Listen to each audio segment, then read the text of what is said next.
Okay. All right. Hey there, folks. I hope everyone is doing well and ready for some fun. Well, it's been great to get back out there doing conventions and readings, seeing everyone in person again. But since we can't go to them all, I figured I'd keep bringing book tour to you. So welcome to Russ's Rockin' Rollercoaster Season 8. Intriguing interviews with your minds. Okay, hang on. Someone's in the background with their mic on. I got to ask you to turn that down. All right. So with Halloween just around the corner, it's a tradition on this show to do a themed episode this time of year. And I want to thank everyone who's showing up for tonight for our 75th episode, which I absolutely cannot believe. It's about 70 more than I thought I'd do. So there you have it. All right. And since Halloween brings out ghouls, vampires, urban legends, and other things that go bump in the night, I wanted to take a deep dive into one of the most influential monster hunters of them all. One who, after a seemingly long dormancy, has returned with a vengeance. So, welcome to Spooky Stories 4, KOLCHAK the Night Stalker, back from the dead. On our panel tonight is my old pal, James Chambers. Jim is a multi-genre author and received the Bram Stoker Award for the graphic novel KOLCHAK the Night Stalker, The Forgotten Lore of Edgar Allan Poe. Welcome back, Jim. Hey, thanks, Russ. It's great to be here. All right, always good to see you. All right, also on our panel tonight is Nancy Holder, a New York Times best-selling author who has won the Bram Stoker Award 7 times. Holy crap, including the Lifetime Achievement Award from the Horror Writers Association. Good on you. Also named the Faust Grand Master by the International Association of Media Tie-In Writers. Nancy has written and edited dozens of novels and book projects, hundreds of short stories, essays, and comic books and online games, and worked on properties such as Sherlock Holmes, Zorro, Buffy the Vampire Slayer, Wonder Woman, Crimson Peak, Green Hornet, Hellboy, and of course, KOLCHAK the Night Stalker. Welcome, Nancy. Thank you. Thanks. Hi, guys. All right. And rounding out our panel is James Aquilone. James is the owner of Monstrous Books, writer of the Dead Jack Zombie Detective series, and editor of the anthologies Classic Monsters Unleashed, Shakespeare Unleashed, and of course, the 50th anniversary KOLCHAK the Night Stalker graphic novel. Welcome, James. Thanks, Russ. Thanks for having me on the 75th show. And I have no awards. In my bio, that's all right. Neither do I. Fuck them all. Right. Just kidding. All right. A heads up to the folks at home. Feel free to send me notes or questions you have for the panel in the chat box during the show, and we'll get to a few at the end.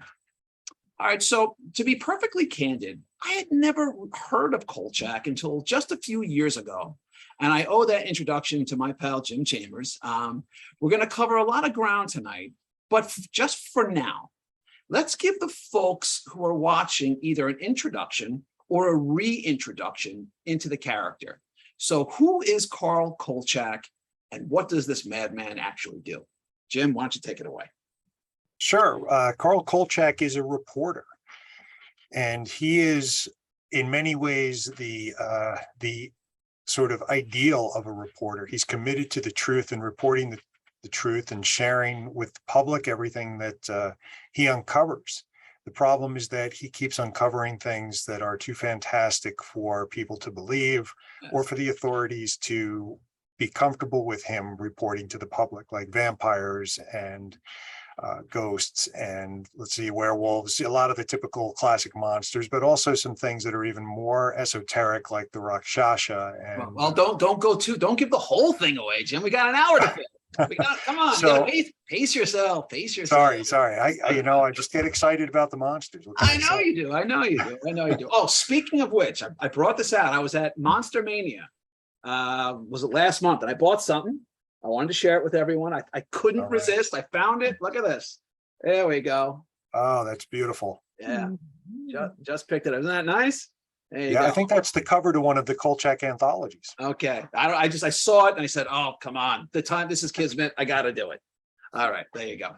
All right. So Carl KOLCHAK, reporter, he investigates boogeymen of various sorts and it gets him into all sorts of trouble. So now what I want to do is, KOLCHAK winds up hunting down one kind of monster after another.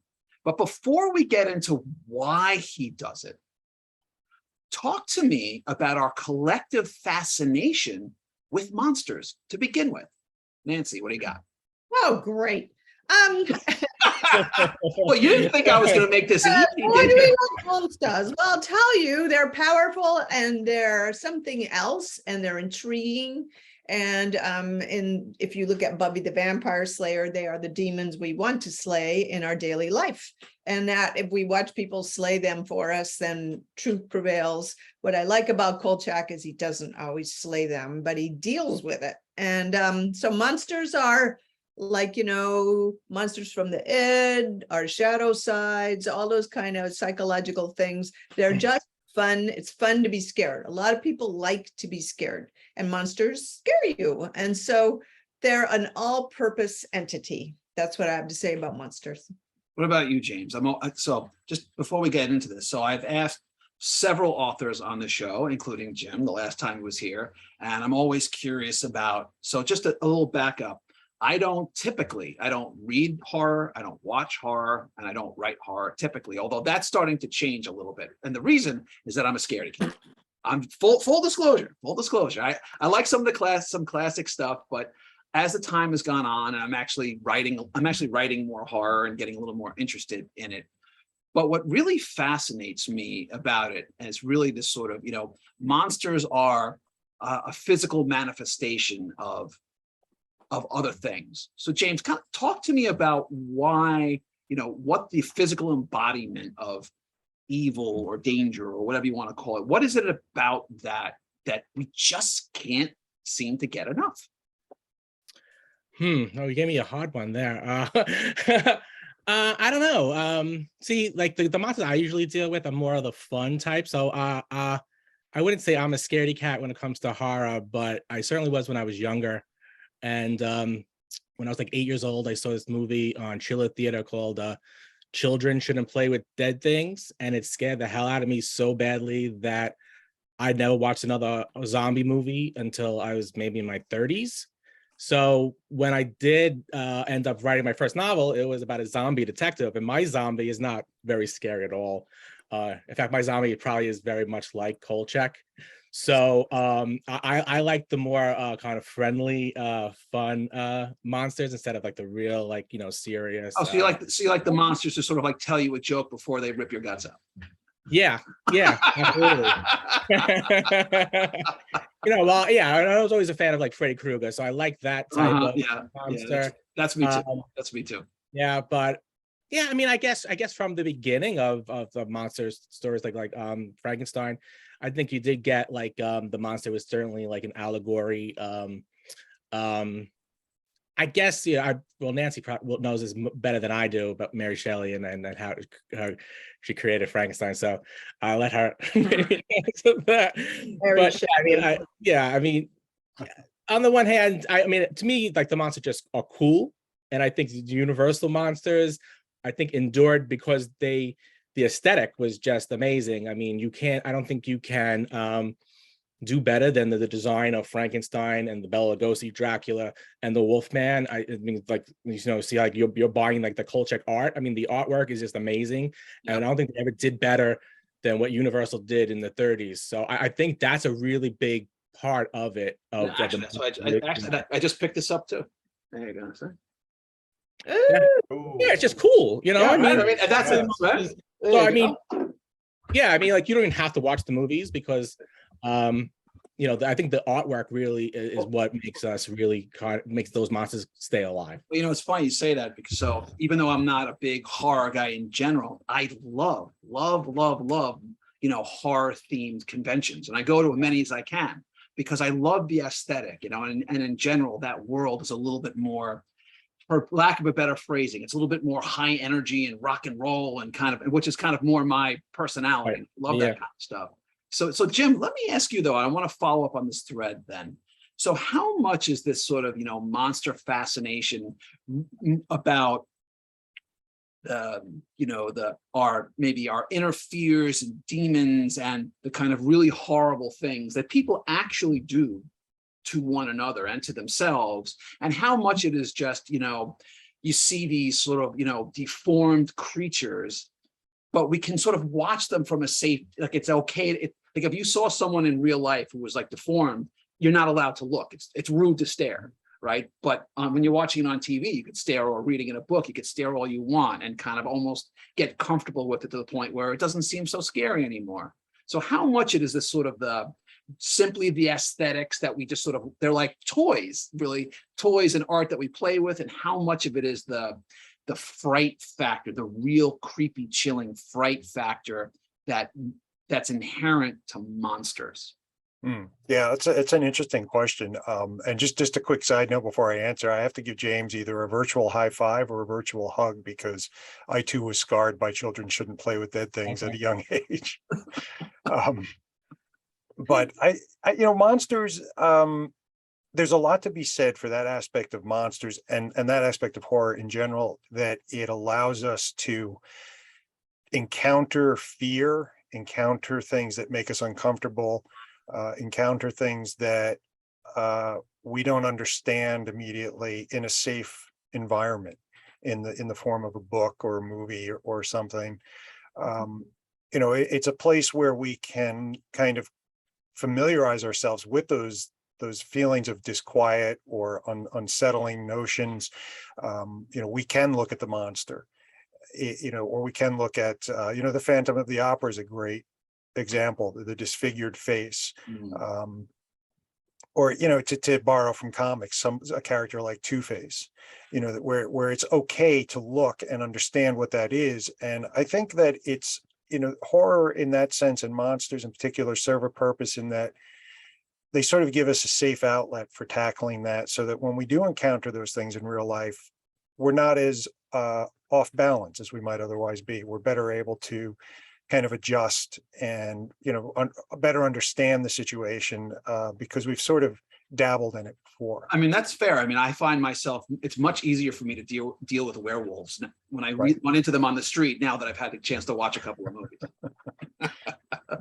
How much do you think, and Nancy, if you want to weigh in here, how much of it, monsters wise anyway, is, our ability to sort of, stare safely at a distance is really, it's actually the monsters in some way are sort of a reflection of our mirror selves. And we're sort of like, are we peeking at the ugliness within ourselves reflected in someone else? Or am I looking too deep into this? You picked the right girl to talk about this, because I'm pissed off right now, because I'll tell you why I'm pissed off. Because it used to be that monsters were scary and weird and ugly and creepy, and it was very horrifying, and we liked to be scared by them, and that was great. And then lately, we're getting these origin stories about how these monsters became monsters. And then you feel guilty that you had so much glee watching them be so evil because they were simply misunderstood or abused or whatever. And it's almost like you had too much fun with this, so now we're gonna like murk it up. And the best example I have of this right now is Dexter, because Dexter, if you watch Dexter, yes, which I do religiously. Right, exactly. And he was evil, and we're like, oh, he's gonna get caught. Oh, he's so smart, he didn't get caught. And all these long seasons of Dexter getting closer and closer and closer and closer to getting caught. But the ending of the show aside, it appeared that he was going to continue. And you're like, oh, Dexter prevailed. He's the guy. He's my guy. And then when they had the sequel to Dexter, it was like, you guys were cheering for a serial killer who was evil, and shame on you. And it pissed me off, pissed me off, because it shouldn't have been. You should have glee, full glee in our monsters. And so I don't like that. I like that we're scared of them, and that they're weird, and that, yes, maybe it normalizes seeing things, but I think we should retain our glee in the black and whiteness of monsterhood. So that's my thing. Okay, fair enough. I don't know if I have no strong opinion about this, as you can see. Okay. All right, fair enough. I don't know if I 100% agree with you, but I appreciate it. Okay. So one of the fundamental aspects of Kolchak stories, and those of its kind, are the idea that someone or a group is convinced that what otherwise would be considered an urban legend or myth or just a figment of your imagination is actually real, but nobody else believes them. So talk to me about this underlying need to be believed when you might sound like a lunatic trying to convince someone that you're right. So James, give me something. I mean, that's like kind of like at the heart of every horror story is always the one guy who he believes, and then everyone else is like, oh, you're crazy. No, the house isn't haunted. We're gonna stay. So that's always like right there at the heart of every horror story. Usually though, like in the middle of the movie, the other characters then agree, and then they fight the monster. But that's not the case in Kolchak. No one ever believes Carl, and even at the end, even when he saves the world and he kills the monster, they still don't believe him. And it goes on and on and on. And if you read the graphic novel, it goes on for decades. No one will ever believe Carl. And it's also, it kind of is like what you kind of love about him, because he keeps going on. And it's almost like kind of now become like a joke, because that no matter what evidence he has, it's all gonna fall apart. And in the end, he'll have no evidence, and no one will believe him. So I think that's one of the wonderful parts of Kolchak, although it's kind of a little bit, you kind of have to go with it because it becomes a little unbelievable. But I think that's one of those things that makes like the story and Carl so endearing. So Yeah, Jim, yeah, go ahead, please. I was just going to add something to what James said, which is that the other element to that I love is Carl does what he does knowing he's going to pay a price for it, knowing that he's not doing his career any favors, that, if you follow the stories, he's basically working his way down the career ladder of newspapers by sticking to his guns about what he knows is true. And it makes him such a compelling character, that you can't help but root for him, even though the deck is stacked against him. Well, so he definitely week. right. He has this real doggedness about it. He doesn't, right. It doesn't matter how many times he's disbelieved. Mhm. He's always convinced that he's right. And it turns out in these adventures that he is. But again, I want to let's be with me, people, dig a little deeper into the soul here. So I really want to get at, I mean, I can, without getting into the specifics, a couple of times in my lifetime, I've encountered some really awful individuals, and I was sort of, because of various circumstances, I was basically trapped to having to deal with them. And I saw them for what they were very early on, and it went bad for me, especially when I started to say, well, wait a second. This person is doing such and such is like this. And first they were like, okay. And after a while, they're like, dude, you just shut the fuck up. You're wrong. But when you know that you're right and no one will believe you, and sort of like the more that they refuse to believe you, the more that you want them to believe you. And you keep pushing and pushing and pushing. So Jim, talk to me about sort of like that inner, that drive that Kolchak has in the face of this persistent and belligerent disbelief. What is it that like drives him to fight through the disbelief of others? Well, I think that's why it's perfect that he's a reporter, because that really should be at the heart of any reporter. It's just getting to the truth no matter what. And I was one for quite a while. Yeah. And so am I. So although I didn't write about monsters necessarily. Right. So I mean, and being a reporter and being a writer, like the most important thing is to get a byline, and he's always given up the byline for the truth. So for him, the truth, is everything. And if the show was taking place at a time, when you had Watergate and all these conspiracies going on, and the like reporters were like the heroes at that time, Right. Because there was, you had like the Pentagon Papers and all this stuff was going on. So I think, I mean, well, hang on. I want to hear what that thought, because you jumped ahead. You guys are good. You're jumping ahead of my next. Let me just get into my next question and then keep going on that thought. All right. I want to follow that because, Kolchak, he's consistently fighting to be heard while those around him call him a nut and a kook and someone who doesn't have enough sense just to let things go. But I want to keep going about how that, even though he's this dogged investigator, how much of what he's out to prove is so that the people can know the truth, and how much of it is about Kolchak's ego and his need to be the one who exposes the truth. He claims to be on the hunt for the truth, but how much of it is his desire for personal fame and glory? Yeah, I think there is the part of that. Like, yes, he does have a little bit of an ego, and he's always looking for the Pulitzer Prize and to get his due, and I guess to be famous and to get that respect, which he doesn't get ever. So he's always like he's the underdog, you know. So he's always, and I always has, so, you know, with that lovable loser that you see so often on like TV and the movies, they always have to kind of lose. So I think that kind of is at the heart of Kolchak, is that he's always looking to get that respect and finally be believed and finally be recognized, and he never is. So I think that's hard for him. So these are all the type of things that he's kind of pursuing, and although he does like the ultimate heroic thing and defeating the monsters, what he really wants is that respect, the Pulitzer, and that he doesn't get.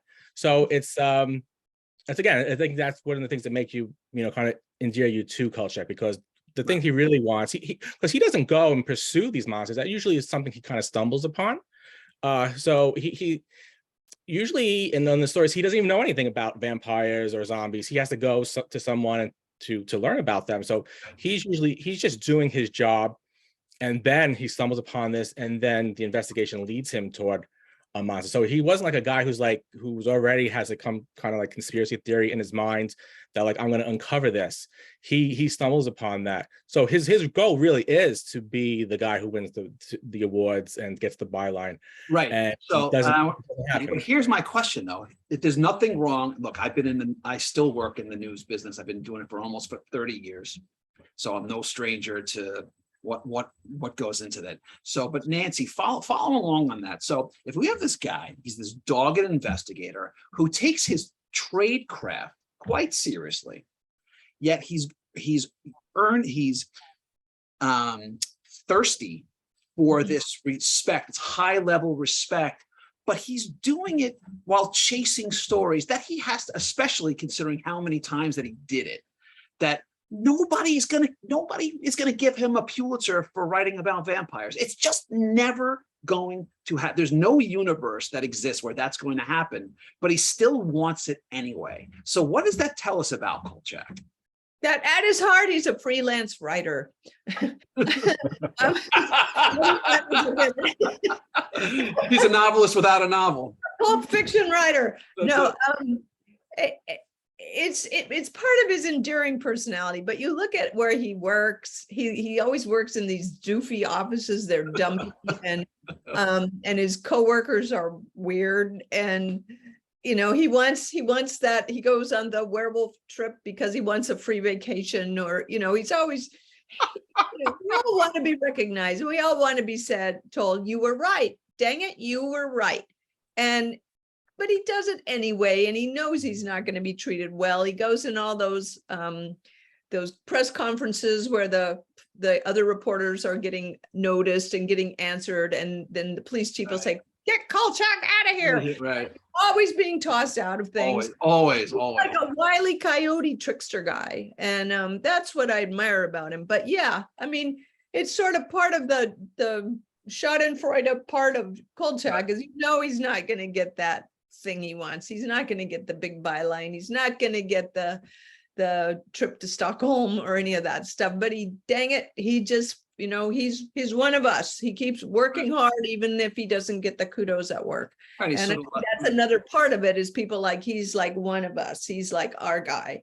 And so he takes, it's funny, sort of, as we were talking, it's sort of like he's the guy who he takes the beatings for us, and right. So that we don't have to, but we know that very easily, if we stuck our neck out, that would be us, and we don't want to stick our necks out, but he's going to do it. And we kind of admire the fact that he'll keep taking the punches, and he gets off the mat every time. All right. So right. Jim, also, he doesn't have any shame. He's never ashamed. Well, that's People go, for sure. You are such an idiot. How could you do this horrible thing? You messed up everything. And he goes, darn it. But he does go, I'm a terrible person. And right. That's really cool. As I like that. He's shameless. I love that. So Jim, I got this one. I'm going to start one with you. Okay. So as I started to watch some of the Kolchak mysteries and read more about him, it was just so clear that without Kolchak, there would never have been the X-Files. Talk to me about the influence of Kolchak that Kolchak has had on a genre of fiction since he showed up on the scene. Yeah, I think it's all the things that we're talking about.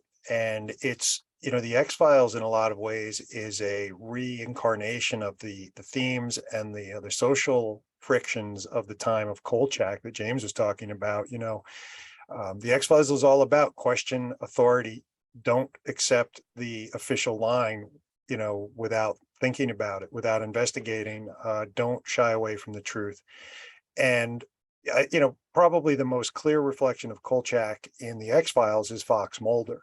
Of course. He's essentially the same, the same dogged persistence, Yep. Open mind, insistence on digging into things he shouldn't dig into because he knows that the truth is hidden there.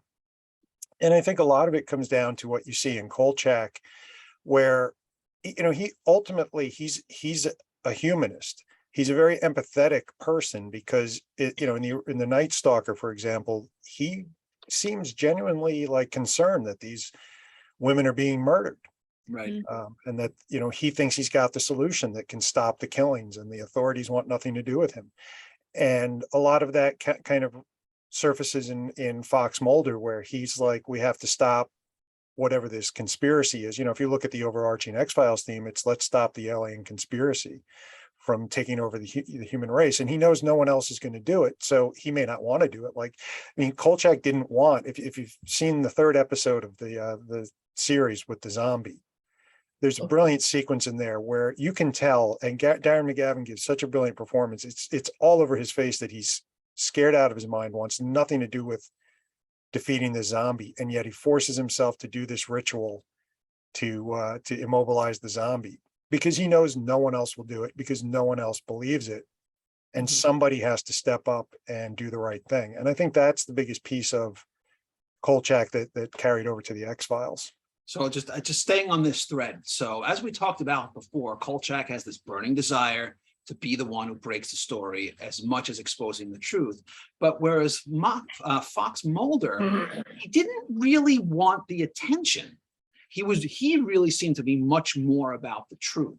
How else, while they both share that same doggedness for getting to what's at the heart of it, how else do they contrast while fundamentally are kind of on similar quests? Well, one thing is that Mulder had a personal stake. He wanted to know what happened to his sister. Right. And I think that's a lot of the, that's a big differentiator between him and Kolchak, because Kolchak, as James said, stumbled into it. Right. For sure. Also, Kolchak doesn't have a partner. He's always alone.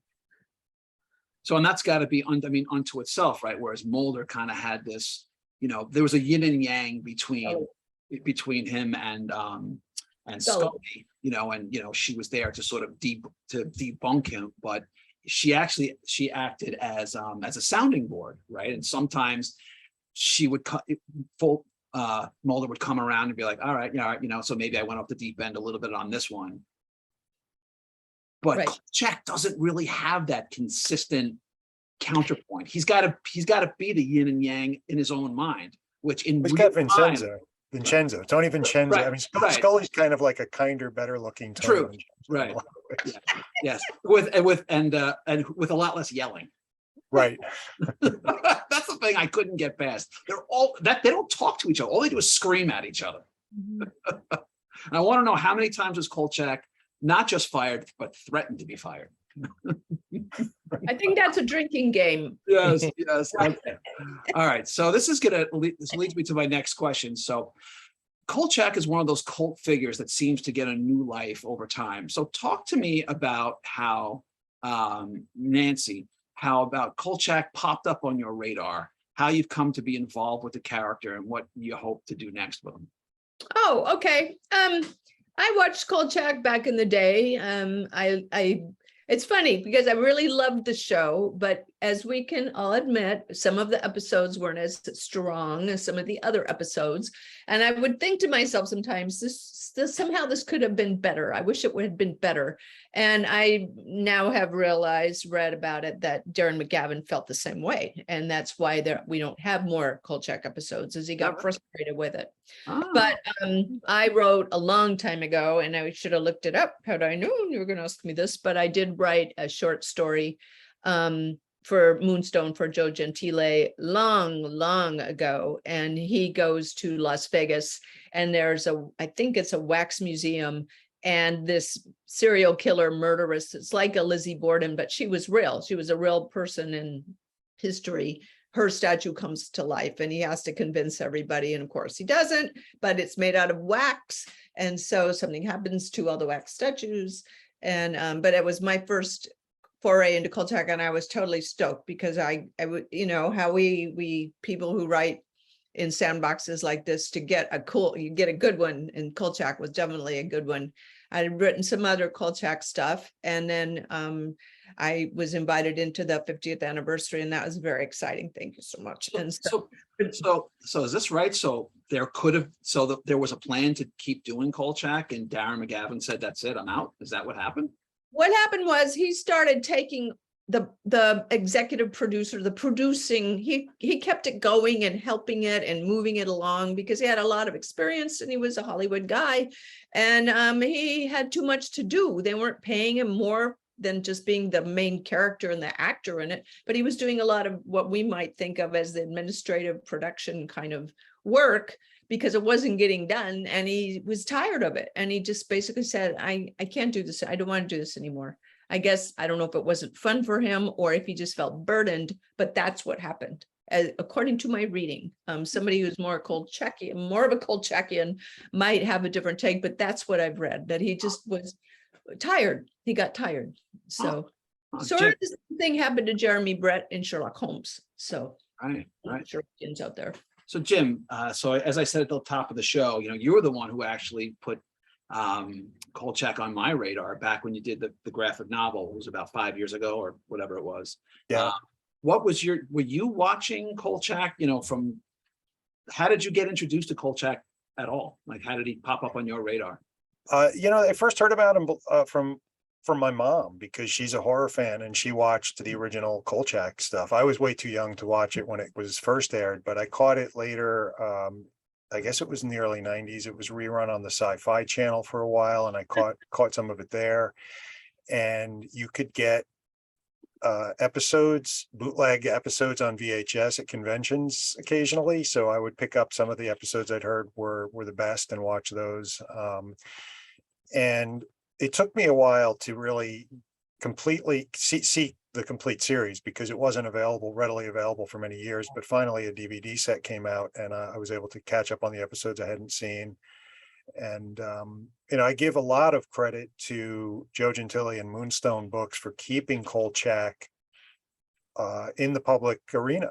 You know, I remember it must have been around 1997 or 98 that they started with the Kolchak license. And at that point, if you didn't know, you know, if you weren't a horror fan or an old TV fan and you didn't know who Kolchak was, there was really no way to find out. And, you know, they've been steadily publishing Kolchak since then, you know, I think contributing quite a bit to the current revival and interest.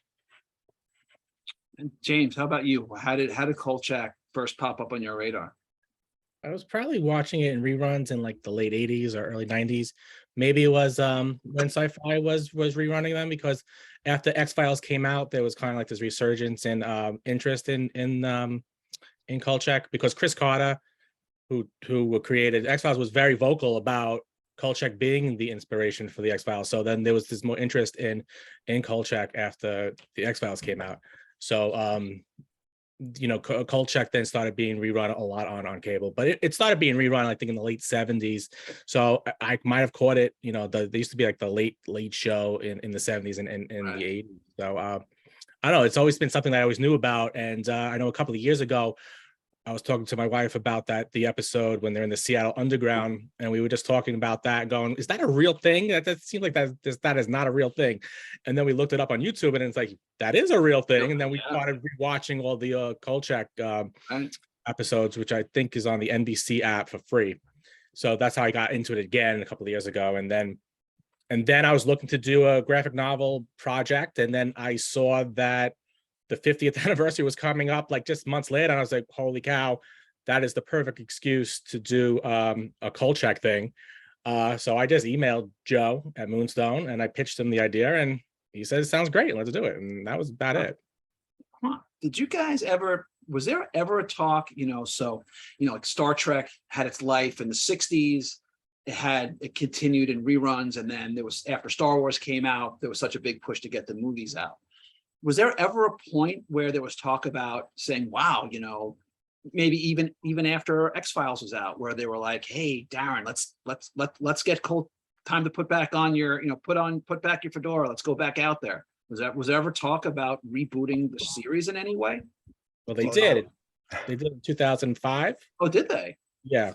Fox, well, they did it basically like it was basically X-Files, but they were calling it Kolchak, and it only ran for like, I think 4 episodes or so. So all those things we were talking about before about the differences between Kolchak and Mulder, it basically made him Mulder, and they gave him a partner, they gave him a personal connection. I think his wife is seriously killed. It was Darren McGavin back again?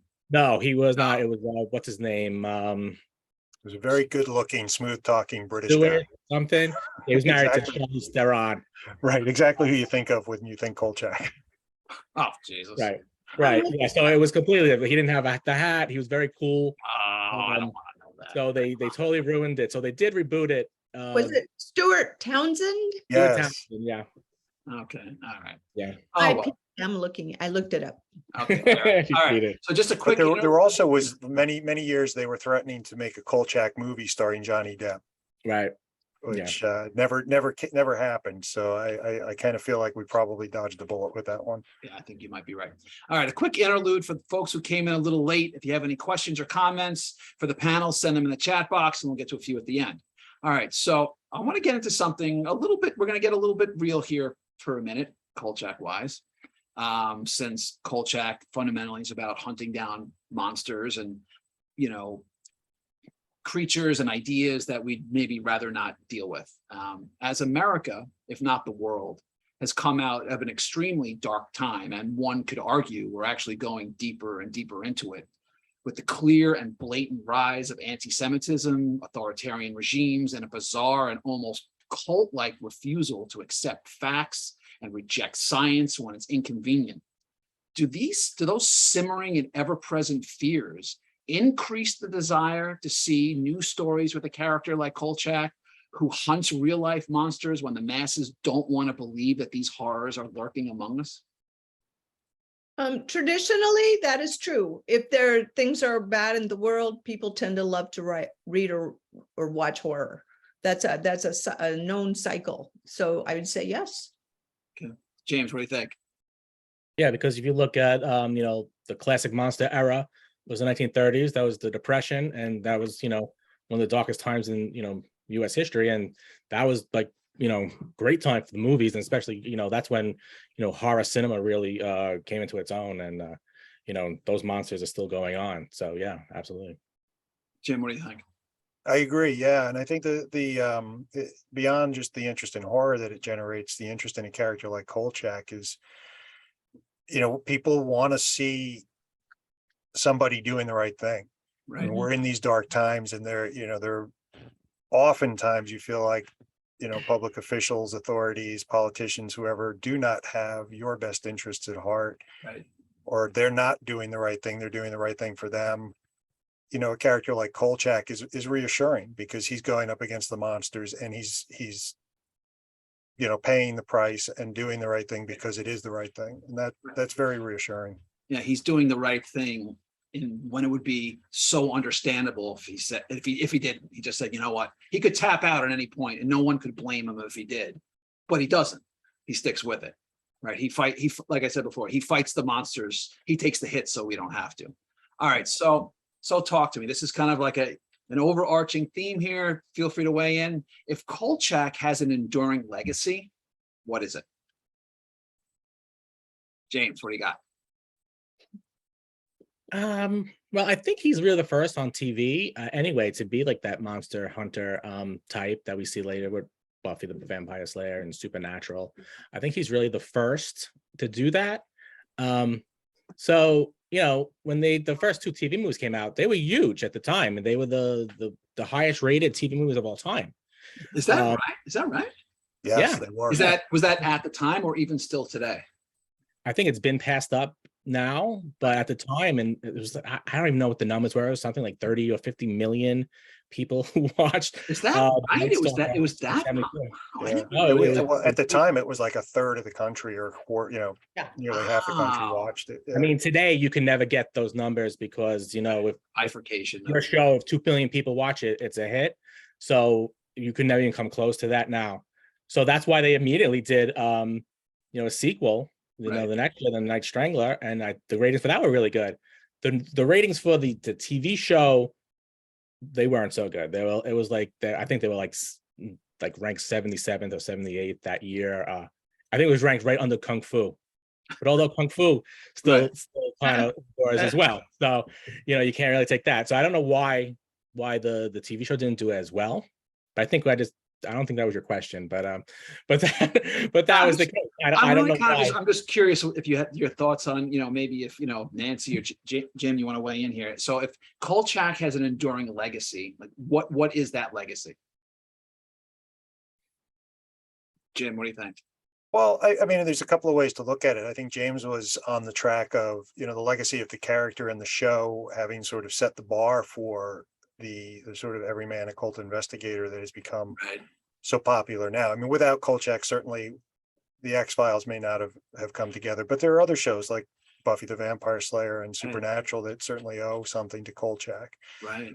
But I think there's a fictional legacy there too about the, you know, the character archetype that Kolchak embodies, which is, you know, in Kolchak stories, the people in power want to do what's convenient. They want to sweep it under the rug. They don't want to interfere with commerce. You know, they're willing to turn a blind eye for the easy path, the path of least resistance. And so it functionally leaves it up to that everyman character, like Nancy described him earlier, the working man, to do the right thing, to take it upon themselves to, you know, look out for the community. And I think that's a really powerful character type that Kolchak introduced into, not, I was going to say genre fiction, but I think it applies just to any kind of fiction. Right. Nancy, any other thoughts on that? I think one of the fun things of Kolchak, I think one of the reasons it was, even if the show wasn't like a highest rated, why we still love it, is that each episode or each movie or each short story or the comics that are in the graphic novel is about a specific kind of monster. It's this monster. These are the parameters of that monster. This is how Kolchak defeats or doesn't defeat this monster, or at least tells us the story of this monster. And then there's another monster. And if you look like, for example, at Japanese horror or Korean horror, it's very ambiguous and very weird. And it's hard to pin it down and say, okay, if now that I know the rules of this monster, I can defeat it. It doesn't really work that way. But in Kolchak, it was A, B, C, the setup, the complication, the resolution. And there was a sense of order, like, okay, we're done. And it feels good. And I think a lot of shows are like that. Not all shows, but the difference, I think, for something like X-Files or Buffy was there was an ongoing problem that went all the way through the show, even past each episode. So there were arcs for each season and arcs for the whole show. But in Kolchak, he's always that guy who's going to find it out, kills the monster, or maybe the monster gets away, but he tells us the story and then he moves on to the next one. So there's a sense of order and of structure. And so it's fun to watch it because you're going to be done. You're going to be done with this thing. And that feels good. And I think that's one of the joys of Kolchak. I think there's a lot of joy in Kolchak, a lot of fun, a lot of glee. Darren McGavin was obviously having a great time being Kolchak, at least at the beginning. And I think that's part of what draws us back. It's endearing in that way. It's warm in that way. Well, so I guess he becomes sort of like the embodiment of the fact that, yeah, there's monsters, but I'm back at it next week. So the world is okay again. Right, Oh. exactly right. And he's kind of got this approachable kind of persona, kind of like Stephen King. A lot of people call him Uncle Stevie, or like when he writes, he's your guy. He's telling you the story, and he was the same way, Bear McGavin, as Kolchak. Okay, that was great, but now it's time for a special segment where we spin the wheel. On the wheel are 7 possible categories, which I created especially for this panel. Wherever it lands is what you get, and the categories are: No, I swear, the social media effect, name that quote, you wouldn't like me when I'm angry, the scariest truth of all, a Kolchak Christmas, and everyone's new favorite, kick him in the junk. Okay, James, you're up first. You ready? All right. Oh, hold on. There we go. There you go. Round and round, no whammies. Wherever she lands is what you get. Let's see. All right, James, and you got, name that quote. Okay. All right, now, okay, since we're talking about monsters and scary things, here's the quote. Sometimes human places create inhuman monsters. It sounds familiar, but say it again. Sometimes human places create inhuman monsters. I have no idea. Nancy just tipped you off. It was Stephen King from The Shining. Ah, All right. I just watched like a documentary on The Shining too yesterday. You see, there you go. And I thought you guys were experts. All right, there you go. All right, Nancy, you're up next. You ready? All right, what do we got? It's not quotes, because I was going to say Oliver Twist. Nope. not even close. Go ahead, depends what the Dickens. All right. Okay, Nancy, you got the scariest truth of all. All right, so, okay, what's one truth as you see it that most people just don't seem to believe, no matter how much evidence supports your point of view? Vaccinations are good for you. Right on, sister. I'm with you. Thank you. Triple vaxxed. Okay, here we go. All right, Jimmy, all right. last one's up. All right, come on, let's go. All right, and Jim, and you got, all right, you got kick him in the junk. All right. If you could travel to any point in history and without repercussion, kick any real life monster in the junk, who would that be? Oh, there's so many. Pick one. I mean, there's some obvious ones, so I'm going to go for one that might not be obvious. And I'm going to say, for reasons I will explain, Jack the Ripper, because then we might know who the hell Jack the Ripper really was. Okay. All right. Fair enough. That's a good one. I hadn't heard that one come up before. All right. So now we got the next section. We're gonna pick your poison. All right. I got 3 choices for you. I got A, B, or C, and I'm not going to tell you what they are. What's behind each one, including some new categories. All right. So Nancy, you're up first. A, B, or C? A. Okay. So this you got. Okay, old dog, new tricks. The saying goes that you can't teach an old dog new tricks, yet every writer I know, including myself, has made numerous mistakes along the way in their writing careers. What's one mistake you made that hurt like hell at the time, but you learned from and endeavored never to make again? Well, I have to be honest that it didn't hurt like hell, but it scared me. When Christopher Golden and I wrote the first original Buffy the Vampire Slayer novel, we gave people in the old world pumpkins, and they didn't have pumpkins. Pumpkins are from the new world. In Halloween times, back in the old world, they used turnips. And so we mentioned pumpkins, and then we got a lot of flack for that. And so then we were scared because we were afraid we wouldn't get any more Buffy work. So they didn't use pumpkins during Halloween in the old world. All right. Noted. All right. Fair enough. All right, Jim, you're up next. You got B or C? I'll go with C. C. All right. Success or bust? Okay. Writers often talk about, think about, and are asked about what it means to be successful. But every writer has their own definition of success, which may change at various stages in their writing careers. Given where you are today in your writing life, what is your definition, your current definition of success for yourself? And how does that definition compare, if at all, to when you first started writing seriously? The glib answer is that the check clears. Okay. But I mean, a more serious answer is, at this point, I'm really, looking at two things. One is, am I challenging myself as a writer to go out on a limb and do things I haven't done and stretch my writing muscles and improve and grow? And am I, making readers happy? Are people reading my work and enjoying it? And that's really those are really the two things that I'm looking at now, to kind of say, am I accomplishing my goals? Now, how does that compare to when you first started, or does it? Yeah, I think when I was first started, I was just more concerned about, learning the ropes. It was okay. Did I submit this story right? Did I, proofread this story sufficiently so that I didn't submit it with terrible typos or errors or things like that? There was a lot more nail biting, and when I was starting out, so I would say I was more focused on the mechanics and the That's right. appearances than I am now. Right.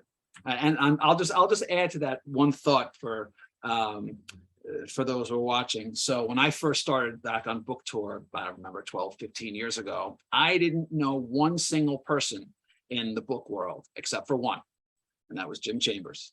And Jim was he metaphorically held my hand at the beginning and helped me, and he introduced me to a whole bunch of people, and he helped me out with my first book. And I told the anecdote. I'll tell it now. So this is, I don't know, 20 years, whenever it was. My first book was actually a sci-fi comedy called Finders Keepers. And I worked on it for years and years and years and years and years. And I remember very specifically, Jim, remember we were at that pub on, I think it was on 8th Avenue near the Garden. And we sat down and Jim had read it and we were talking about it and we were getting all into it, right? And Jim was like, oh yeah, you put this and this and this. And I said, wow, I said, it's a great book, right? And this is when Jim stuck me right in the heart. He said, it's a great story. It's not a great book yet. Ooh. And he floored me because he was so completely right. And then from that, I had a bifurcated moment. And the one hand, I wanted to leap across the table and strangle him to death. And the other part of me wanted to hug him for telling me the truth. And we talked it out. He said, what about, I said, that's what I think. He's like, well, why didn't you do that? I go, I don't know. So I did. And I made the changes and it launched me off. So wherever I am today, to some degree, always and forever, for as long as I live, I will be indebted to Jim Chambers. All right. So there you go. So Jim, that one's for you. That's very kind of you, Russ. But but you have had so much success since then, and it's, that's all you're doing. Well, I appreciate that, but you were an influential person to me at a critical time at the beginning of my career, and those things matter, and I'll never forget that. I love you for it, and you'll always have a place in my heart for that. All right, but I'm still pissed that you said that. No, I'm just kidding. Fair enough. Fair enough. All right. So last but not least, James, you're up. Okay, and you get truth serum. I'm going to ask you 10 questions. You got to answer questions quickly. You ready? What? You ready? Yeah, I guess so. All right. All right. Favorite comfort food? Cookies. Donuts. Donuts. Okay. Dunkin' Donuts, chocolate frosted. There you go. There you go. All right. So what's a food you'd never eat under any circumstance? These are food questions. Anything having to do with fish. Fish. All right. I'm with you. All right. Bucket list destination anywhere in the world.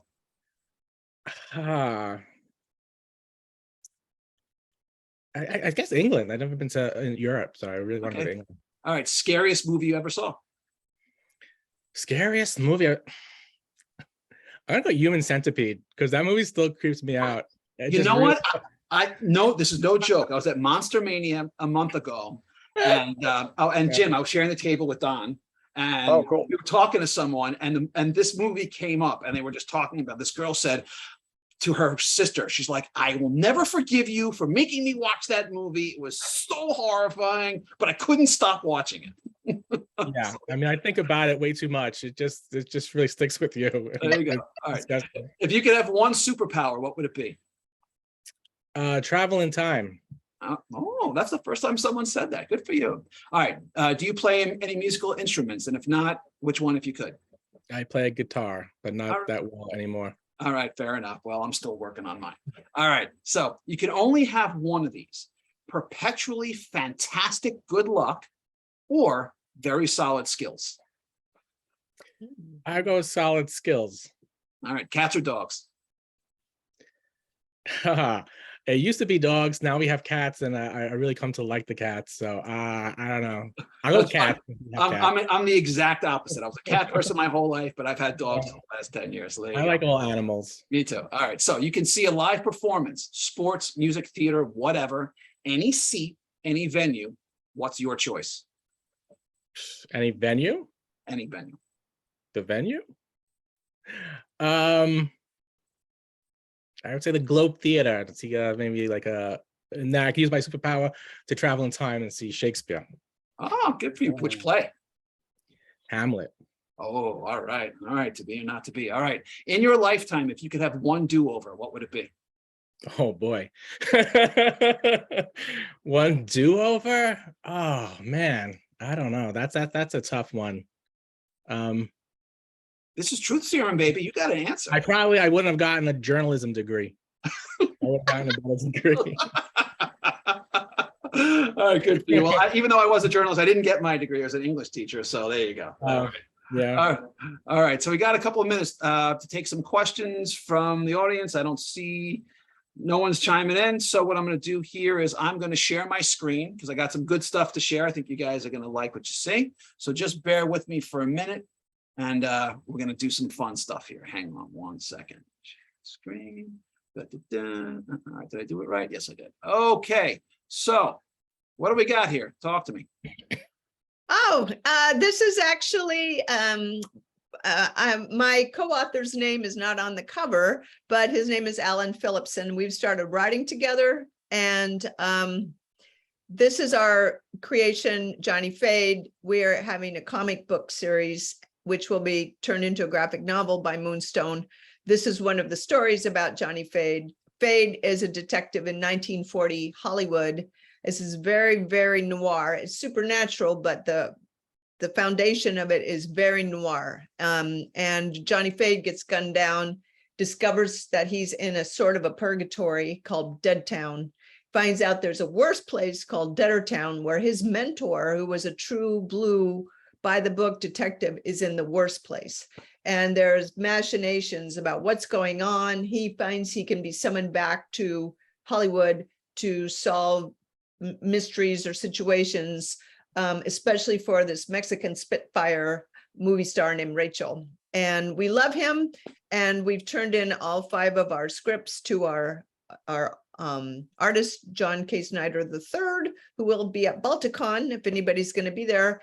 And we're just thrilled that Joe went with it. We made him up for these triple threats and double threat pulp prose. And now we've done a comic and we've done the script. So we're really, really stoked. And so my co-author's name is Alan Phillipson, and we wrote that together. All right, very cool. All right, real quick, we did get one question, Jimmy, from our old pal, Rich Hen. Favorite Kolchak episode? Jim, I'll start with you. It comes down to 2. One, the first one is the horror in the heights, which is the one with the Rakshasa, and the other one is the one with the zombie. I think those 2 are the standouts for me.